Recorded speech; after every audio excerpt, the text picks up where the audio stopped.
everyone, and welcome back to Full Recovery. We are now on our new schedule of one episode per week, and I'm so thankful for each of you that has taken the time to watch these videos, interact with me in this way, and give me such amazing feedback about how these have been a help to you. The last episode, Septic Homes, was some very sensitive material, some very, for me, convicting material, and just the enormous response to that video has been very humbling and also been very encouraging. And I hope that we are taking the time to earnestly seek the Lord about areas in which we all can improve. No home is perfect, and we all need to make adjustments necessary, and no person is perfect, and we can all improve, and myself included, myself first.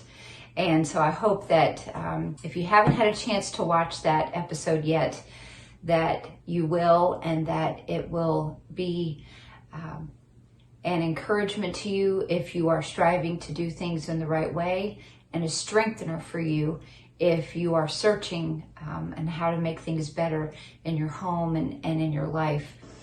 I wanted to share with you, I haven't done this in a few episodes, but as I get older, I can't wear glossy stuff on my lips anymore. Now, those of you who are over, I don't know, certainly over 40, you've probably noticed you really struggle to wear things like that that don't bleed or feather out into your makeup.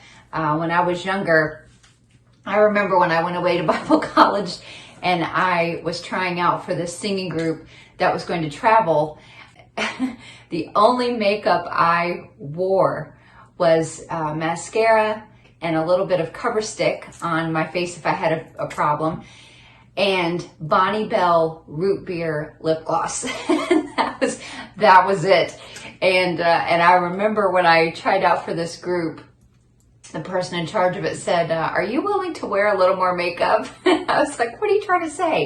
Is that an ugly joke? But anyway, so I did learn to do a little bit more makeup and how things maybe could enhance what God gave me. And anyway, so as I'm older, I've had to make some adjustments. I can't wear glossy lip stuff anymore.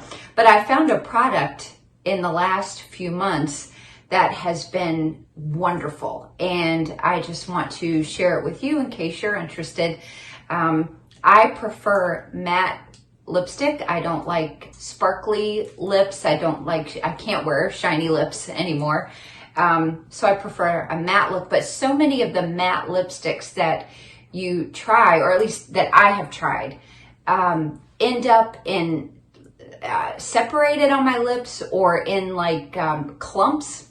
And so I found a product by NYX, NYX, that has been amazing. And it's almost like a lip crayon, but it is a matte lipstick, but it's called NYX Lingerie Push-Up. Now, you will feel a little bit of a tingle when you put it on, but I personally don't notice my lips plumping at all. I don't have full lips to begin with, but anyway, this has been a life changer for me with lipstick. It will literally stay on all day. You don't need to reapply. I mean, unless you're going to eat or something, a little bit will come off. But I used to really, even with a matte, all day matte lipstick, I would still have to reapply every once in a while. After I ate, I'd have to reapply fully. And this is just the best stuff. And so I hope you can utilize it. You can certainly find it at Ulta, CVS. I don't think Walmart carries this, but you can also find it on Amazon, which is where a lot of people are getting most of their supplies these days. But a wonderful product, at least for me. It's worked well for me, and so thought I would recommend it to you. In this episode, I want to talk to you about a subject that has been close to my heart for a couple of years. In fact, if you've heard me speak in your church or at a ladies' meeting where you've attended, you've probably heard this talk. And it's just something that has been a burden on my heart for 24 years I have taught a high school girls Sunday school class.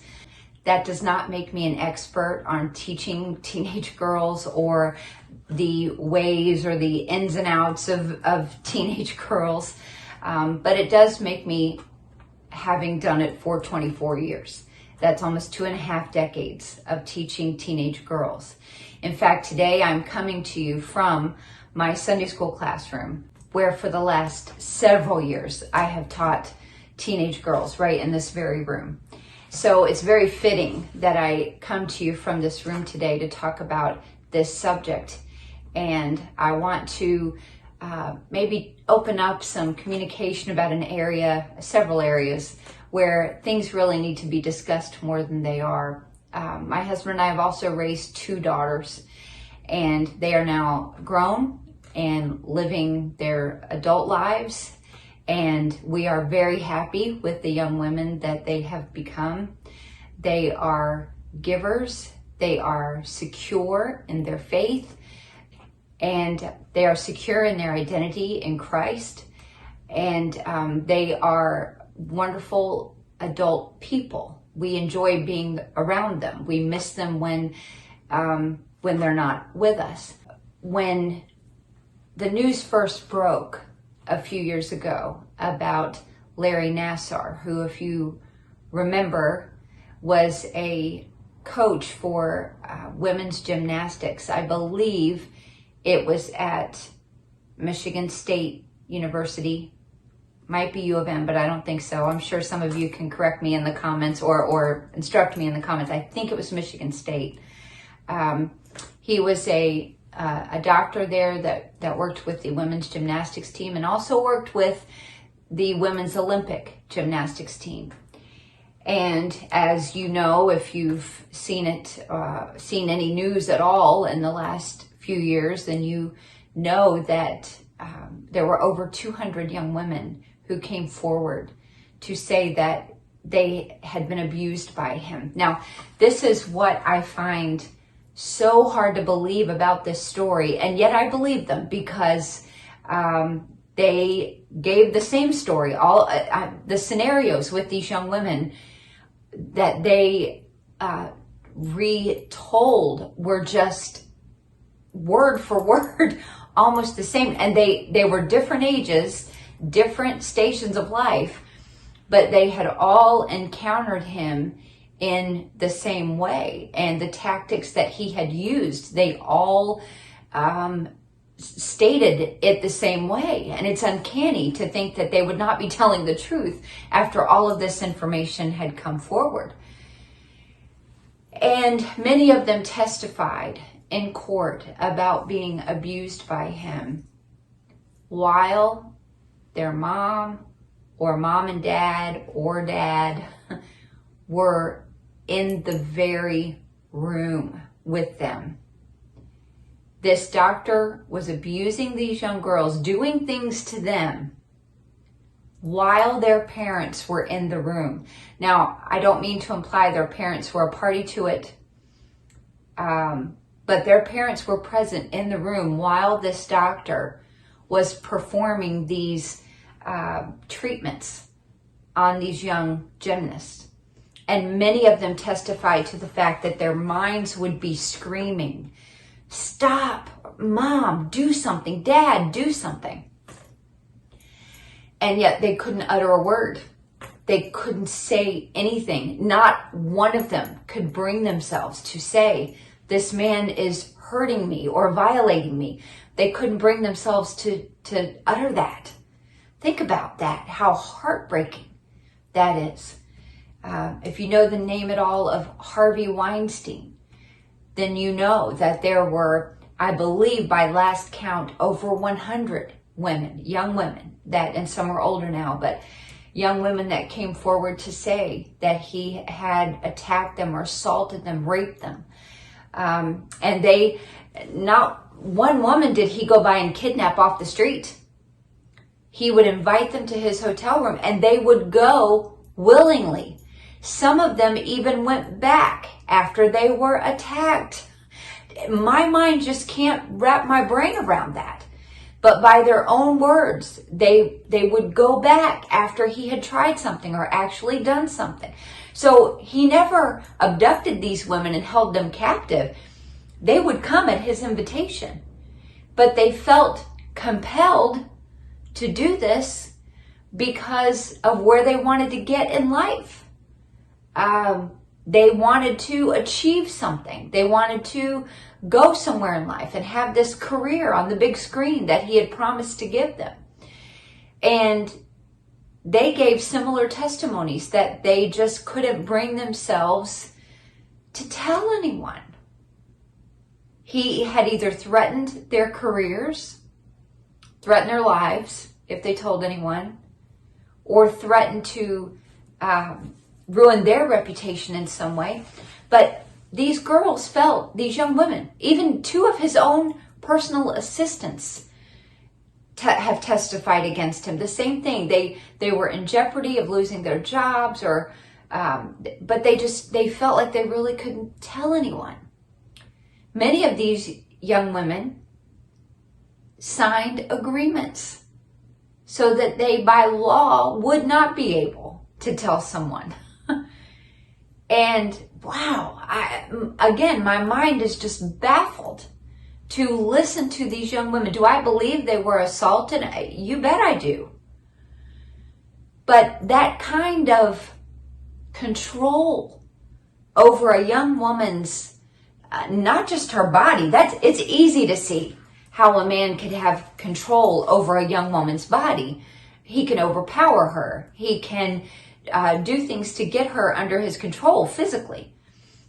But to have these into the hundreds of young women willingly either being treated by a doctor and then not even saying, I don't feel comfortable, not fully knowing what he was doing, but just not being able to tell somebody, or these young women going to a Hollywood movie producer's room of their own will and being assaulted, and some of them going back again to have control over their minds and their emotions.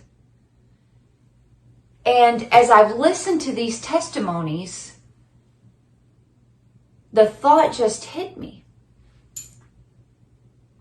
Where are their mothers? Where is the mother that is pouring into her daughter, you've got to tell me if something ever happens. Let's talk about it. My mom used to have a saying, doesn't matter what you've done, whatever it is, bring it home. Bring it home.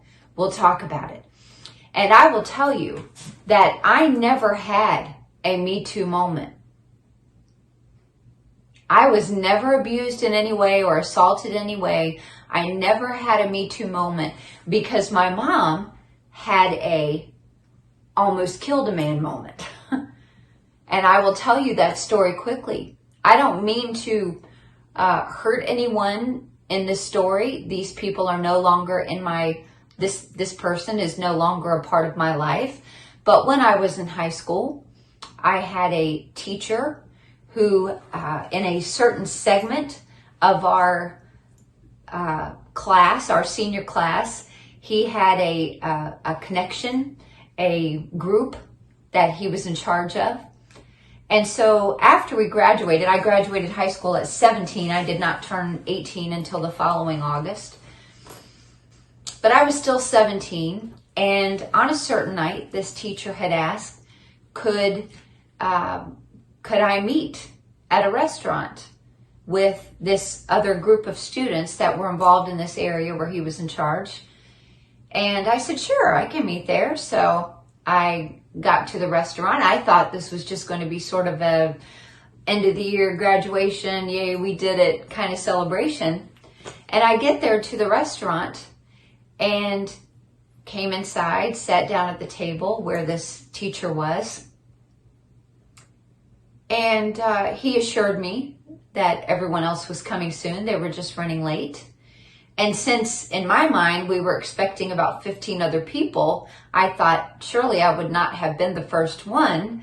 But I didn't know what to do. I felt very awkward, a little uncomfortable. And he said, let's order drinks. Everybody will be here soon. So I ordered, at that time, Sprite was my drink of choice. And so I ordered a Sprite, and still no other students came, none of my friends. Pretty soon he said, we should probably just go ahead and order some food. And at that moment, I said to myself, something is wrong here. This is not going right. I don't know exactly what's going wrong, but something's not right. And again, obviously, this is in the days before cell phones. I couldn't text one of my friends and say, are you guys coming? What's going on? I just sat there in the booth at the restaurant waiting. After a few minutes more, I said to him, I don't know what's going on here, but I think I need to go home. And I grabbed my things, started to walk out the door. He followed me to my car and handed me a gift box. And he said, please open it. It's just a gift for graduation. I said, okay. I still feeling awkward, but a little bit better that I'm outside. I didn't have a reason to not trust this person. Let me say that. I didn't have a reason to not trust him. I had never had any red flags come up. Nothing had told me, and my mom didn't either, or else she would have said to me, stay away from that person. Neither one of us had ever had any red flag.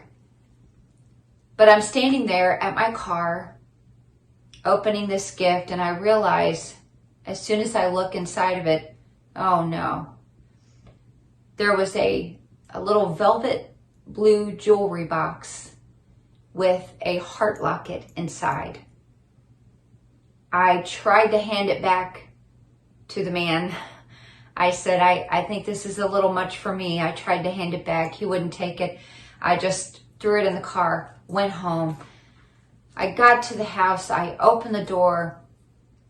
I ran inside. Of course, I was crying heavily by this point. I just didn't even know what had happened really back there.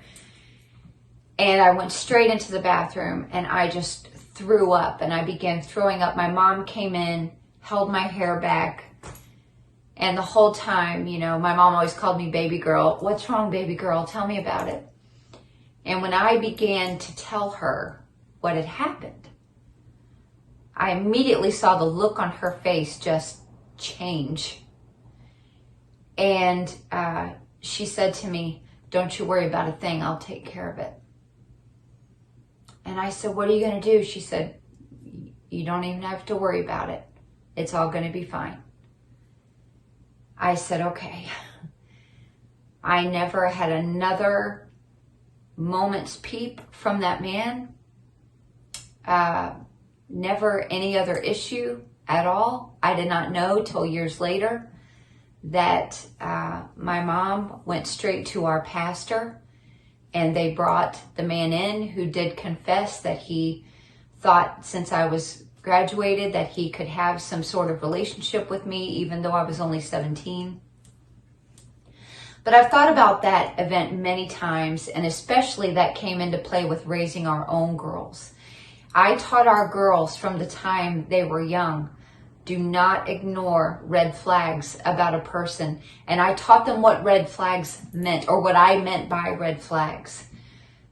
Pay attention to that uneasy feeling that you have when you're around somebody. And you know what? Through the years, there have been times when my girls have felt uneasy around a person, and I have taught them how to put their guard up and how to be aloof, how to not be disrespectful, but just do not engage.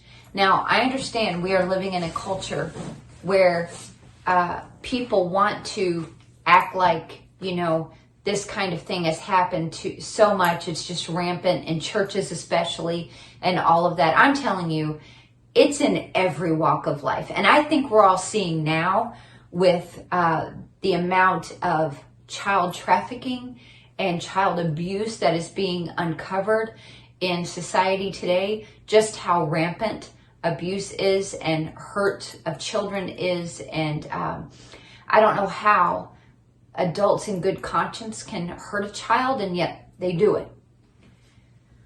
But I'm grateful for a mom that I felt I could run home to and tell her what happened.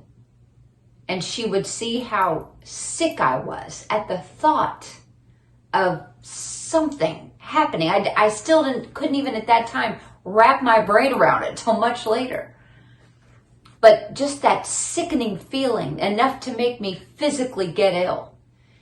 And I was believed, and I was cared for, and I was rescued. Again, not from a Me Too moment, because I never had that. He never touched me, because I told my mother, and my mom stepped in and took care of it. Now, I don't know what it's like to be abused and feel like I have no one to tell. No matter what. I mean, until my mom went to heaven, I knew she had my back, and I could tell her anything. And I believe that I have conveyed that same message to my girls. I've tried very hard through the years for any girl that has come through my Sunday school class, any girl that's come through our youth group, when my husband and I were the pastor, but also the youth pastor and youth pastor's wife. When you start a church, you just do everything like that until you can get it off the ground and other people can help. But I have tried to convey that message through the years to any young girl that has come under my influence. And so where are the moms? How did they not convey to their girls, look, this is going to be a problem when you get older, and you can always turn to me and you can talk to me, and there's going to be people out there who aren't nice. There are going to be leaders in your life who want to make you feel so good about yourself, and they're going to make you feel like you're just this amazing woman when you know, I'm still a 14, 15-year-old teenage girl. But they're going to try to make you feel that way. Run from that. Where are the mothers teaching their daughters about that? The Bible has something to say about this, about how we should train our daughters.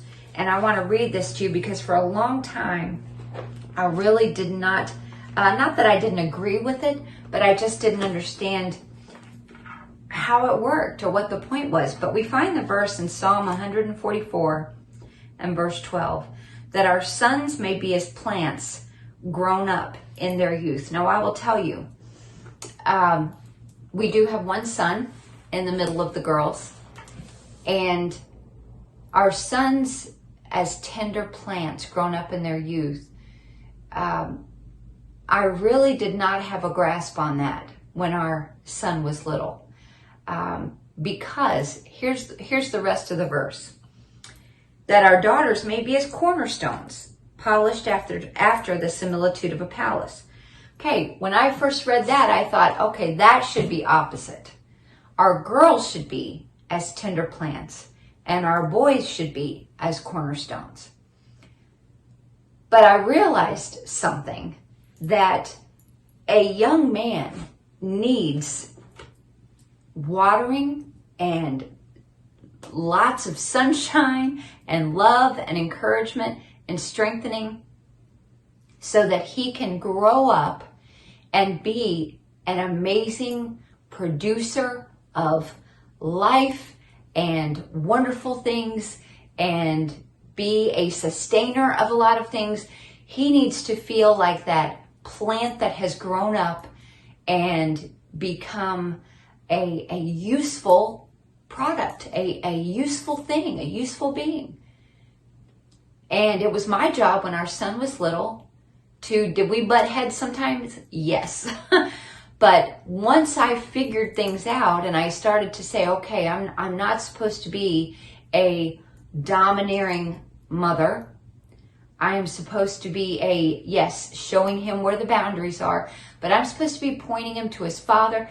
And if our son would not have had the best example of manhood to grow up under, I would have found another man to point him to. And certainly our son, with his grandfather, my father-in-law, and my husband, two of the greatest men, the two greatest men on this planet, our son was good in that regard.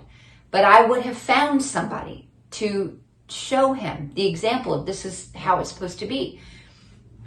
But our daughters may be as cornerstones, polished after the similitude of a palace. If we're going to understand how to help our daughters become cornerstones, we have to first understand what a cornerstone is. Now, I'm going to show you a picture of a cornerstone here because in my mind, before I first started studying this passage, I just thought the cornerstone was the pretty stone at a corner of a building that indicated when the building was built and all of that. But let me read you the definition of a cornerstone. A cornerstone is the stone by which all other stones in an edifice are set in reference. I'm going to read that again. The stone by which all other stones in an edifice are set in reference. A cornerstone. It's the stone to which the builders will lay every other stone in reference. It's a guide marker. It is a foundational stone. And that's pretty crucial to the building of an edifice. It's pretty important that our girls become those cornerstones to which all other stones can be set in reference. I didn't really understand too much about the story of Rahab in the Bible. Now, if you've heard me at all, you know that I love Rahab and the character that she was in the Bible, Ruth's other mother-in-law. But I couldn't really understand too much about her story as far as hiding the spies and throwing the cord out the window and all of that, and hiding the men on her roof and even where she lived and all of those things, until I visited a city called Rothenburg, Germany. My husband and I had the privilege to go on a history trip a couple of years ago with Dr. Ray Young and Mrs. Young. And it was a trip based on his father's military service in World War II and then some other historical sites in Europe. And it was just a wonderful time. But when we went to Rothenburg, which I'm pretty sure is my favorite spot that we visited, I really got to see in a big way, just up close and personal, a city wall. Rothenburg is a walled city. It was built in the 1100s. And once I looked at that city, that wall, it really started to click for me. Okay, that's how they, and I knew, from the time I had grown up as a little girl, hearing about how thick the walls were of Jericho and all that. But still, until you see something, you really don't know how big it is. And so for somebody to actually live inside a city wall, I just did not see how that was possible until I saw Rothenburg. What a beautiful city. The wall is still standing, and it was just a wonderful time to get to go there. But Rahab in the Bible is a cornerstone for me because she came from a place of not a spiritual place. Jericho was a very wicked place. And yet once she heard about the God of Israel, that was enough for her to completely change directions. I mean, she just did a complete 180, setting the scene for her son to choose to marry a young woman who did a complete 180. Ruth, as we know, came from Moab, a very evil, wicked place. And she had to do a complete 180 spiritually once she heard about the God of Israel. And the fact that Ruth had Rahab and, of course, Naomi, two amazing mothers-in-law in her life, two pillars and cornerstones of the faith, even for us today, it was easy to see how she could make that change and navigate a spiritual walk with God for herself.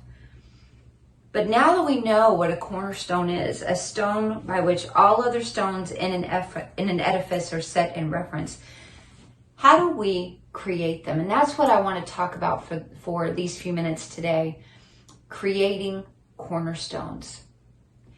Number one, let them talk and genuinely listen. Now, I'm talking about if you have daughters, or if you have, I know so many women in my life who have never been able to have their own children, but they are amazing aunts and grandmothers, and they fill roles that no one else can fill. And so if you have a young woman in your life, maybe you're a Sunday school teacher, or you have a niece, you have a granddaughter, you have a younger cousin or even a younger sister, how can you help to do this? Let them talk and genuinely listen. My mom had a way to get me to talk that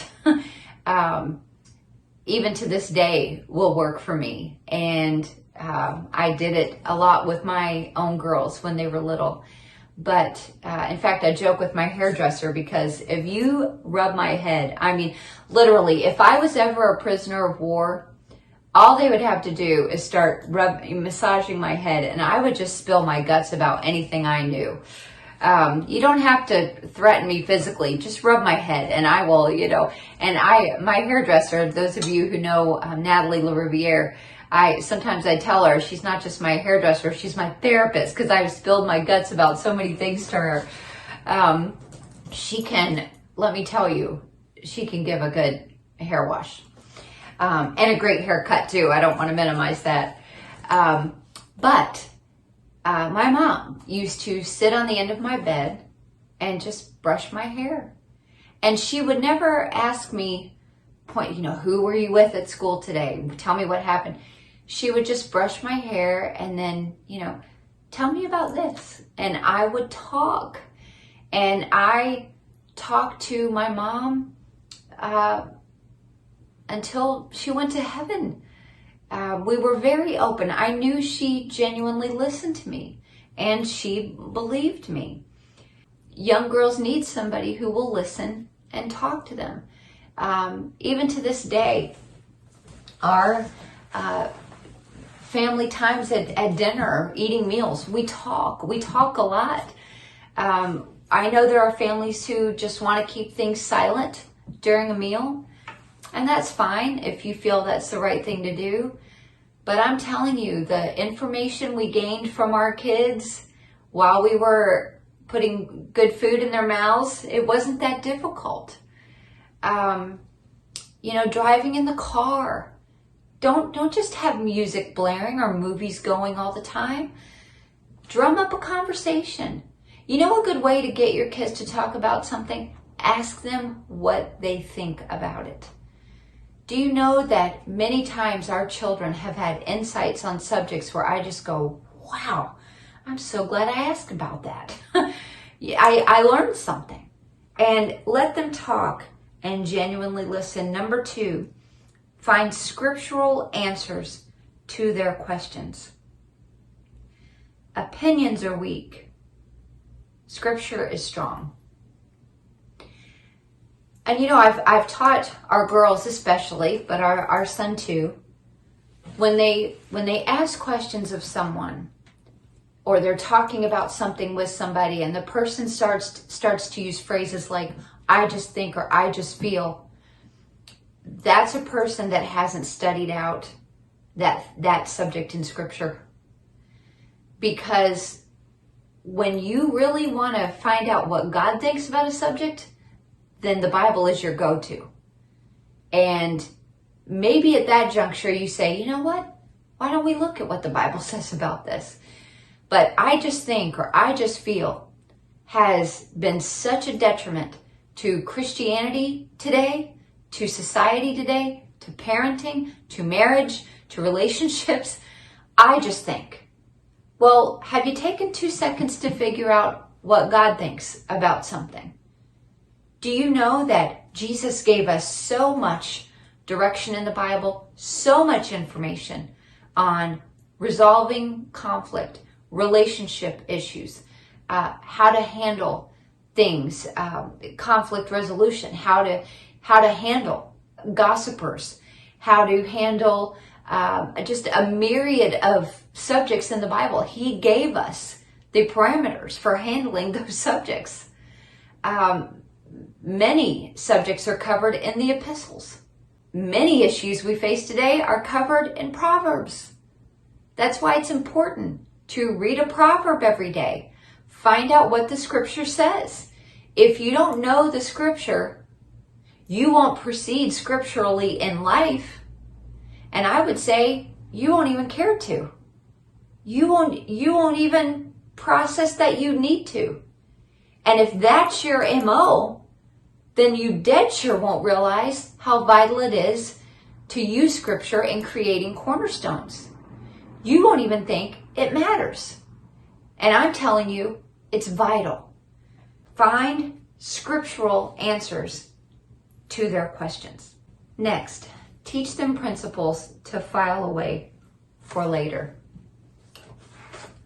There have been many subjects in my class and in this very Sunday school room right here that I've talked about with my girls that I knew would not affect them for 10, 15, 20 years. I've tried to teach them how to have a happy home someday when they can determine the destiny of their home, God helping them. I've talked to them about planning their wedding someday. I've talked to them about how to handle college life someday. I've talked to them even about some aspects of child rearing, how to handle that someday, how to handle dating and marriage, finding the right young man, waiting until you found the right young man, and asking God for direction and wisdom for all of that. Many times I've prefaced a lesson with, now you're going to have to just stick this away for later, but sometime down the road, you're going to say, Miss Amy talked to us about this. And it will come back to you. Why? Because I had people do that for me. I had people tell me things to stick away for later, and I'm in my 20s and, that's why they said that. And so I do that same thing. I want to tell them how to handle jobs, careers, things that may not necessarily apply to them right now in this moment, but will at some point come into play. How to have healthy, non-toxic relationships later on down the road. And of course that starts as a young person, teaching them what to recognize that makes a good friend and being a good friend. But even down the road, I've just seen women pile on with each other and ending in relationships that are poisonous. And if somebody doesn't teach the next generation how to look for good friends, we're just going to keep perpetuating this cycle. Teach them principles to file away for later. I recently received a message from a young mom of 2 who I taught in my Sunday school class. And she said to me, now I get it. All those things that you told me about putting this away for later, I'm using them now. Thank you for taking the time to invest in me. They are listening. They are watching. And they will pay attention to what you're saying. Maybe they look indifferent when you're talking to them. Maybe your own kids, they look indifferent. But I promise you, they will look back with fondness on the person who took the time to share and to care and to teach them life principles. Next, tell them your personal stories. Now I know if your kids are like mine, they're like, oh, here she goes again. You know, they have my stories numbered. This is number 137 in the card catalog of mom stories. But I tell them anyway, Because I always remember what made the biggest difference in my life was when people would share their stories, their testimonies, how they made it through something. And so I do the same thing. You don't have to be cool to influence young people, but you do have to be authentic. If you don't ring true with young people, they will not give any credibility to what you have to say. And I've said this many times on this channel, but I promise you I've said it scores of times to our own children and the young women that sit in this room. And that is, you don't have to do things the way I've done them, but you could, and you would be very happy. Now, I have to live a life that reflects that.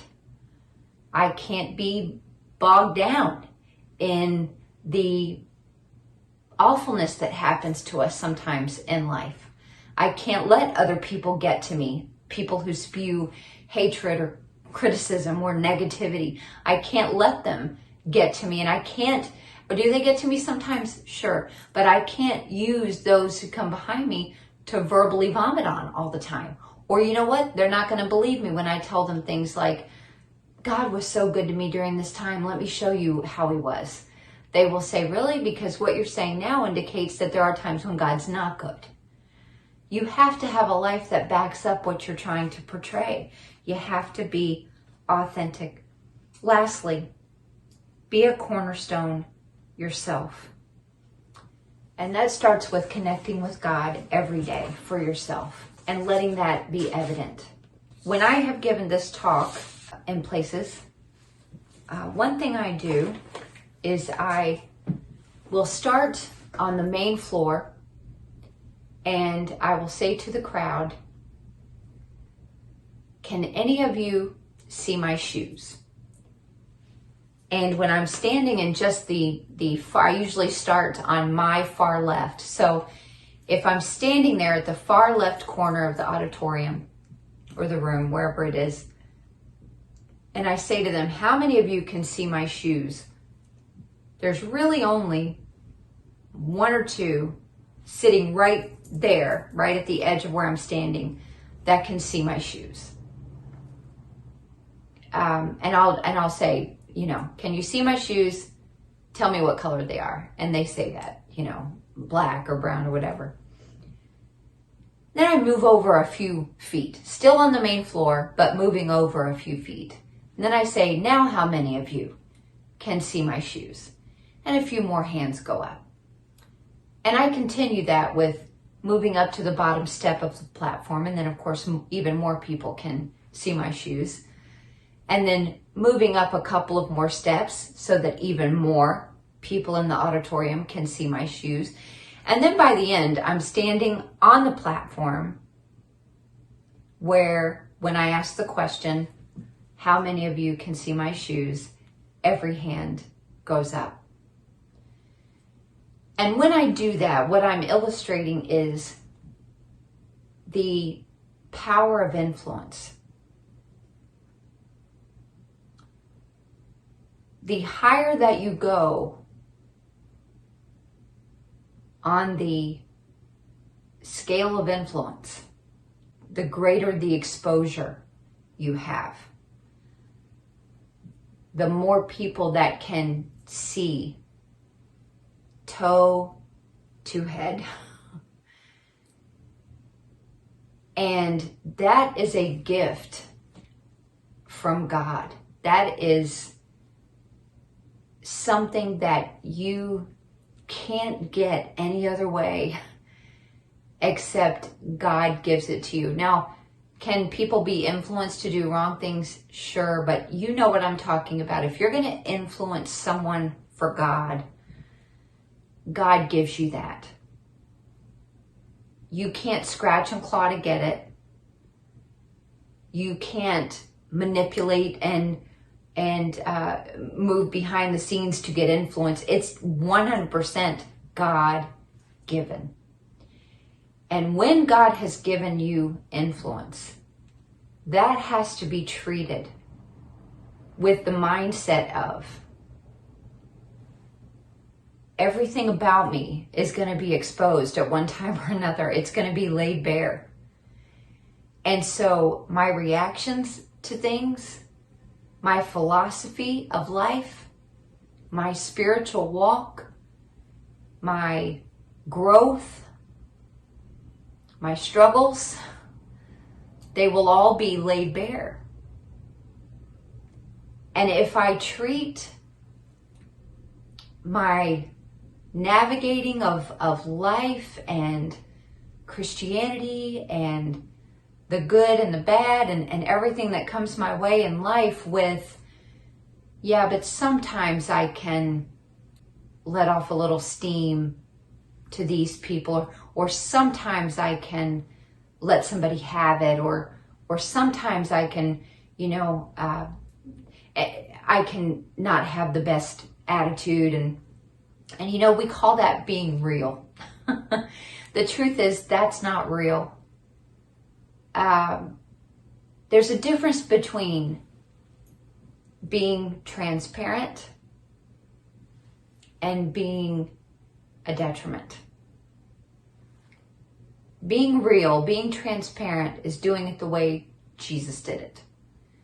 Jesus Christ was the most real being that's ever existed. And yet not one time do you hear him filleting somebody except the Pharisees. But you don't get him all the time saying, oh, if they would just, not be so stupid, or they just whatever, blaming them, blaming everybody else. He never once blamed anybody else for his circumstance. So transparent, so real, so genuine, so authentic. Never been a more authentic being than Jesus Christ. And if he's our pattern, and he had the greatest influence ever, it still has the greatest influence for God that anybody's ever had, or anybody ever will have, and he is our example in all things, then his processing life and navigating through life, allowing himself to be exposed head to toe, it must mean that that's supposed to be how we handle it too. In order to be a cornerstone ourselves,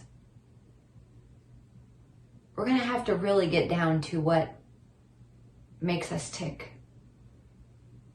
Dealing with our hurts. Maybe some things in life we couldn't just get over, but going around or pushing through. But God will help with all of that in order so that we can be a cornerstone ourselves. Now, I'm not sitting here setting myself up as anyone's cornerstone. I want to be, this is what I want to be in my life. I was raised by a cornerstone. I've told you this on this channel, and I've said it many times, but I was holding my mom's left hand when we would walk down the sidewalk in Dothan, Alabama, and she would protect me from oncoming traffic. She would be next to the road, and I'd be holding her left hand on the sidewalk. I held her left hand in the lobby of our church's Christian school, where she came to pick me up one day after school, and a policeman walked in and called her name, and he chose that time to serve her with divorce papers. A very humiliating event in her life, and I was holding her left hand when that happened. I held her left hand many times in hospital stays, recovering from surgeries. And I was holding her left hand when she met Jesus face to face. My mom endured being left by her husband with 4 children, to be a single mother. She had 2 cerebral hemorrhages. In fact, her second one was at 48 years of age. And I will tell you that living as old as I am without one has been a triumph. But she had 2 of them. She battled cancer on 3 different occasions, 3 different parts of her body. She endured some difficult times, but not one time did she portray anything to me other than 100% faith and trust in God. And if I'm going to be lined up right next to that cornerstone, that humanly speaking, my cornerstone in life, and of course Jesus is the chief cornerstone, but humanly speaking, my mom is that cornerstone for me in life. I want to be lined up right next to that, not 1 centimeter off from where she was, so that my girls, Catherine and Amanda, can line up right there. And their girls coming after them, if God chooses to give them daughters, can line up right along that same wall. That's my goal. Creating cornerstones is vital in this day and age. We know very little about real hardship. Even the poorest people here in this country are rich compared to places around the world. But as we all know, you don't go through life without struggles. And I don't know what's going to come down the pike for my own daughters or for the girls that I teach each week in this very classroom. But my prayer for them is that they would be able to line right up to that cornerstone that has been set there for them, not being 1 centimeter off in any direction, but lining right up and building a wall, a legacy that nothing can knock down. Thank you so much for watching, and I hope that you'll be encouraged to create some cornerstones in your life.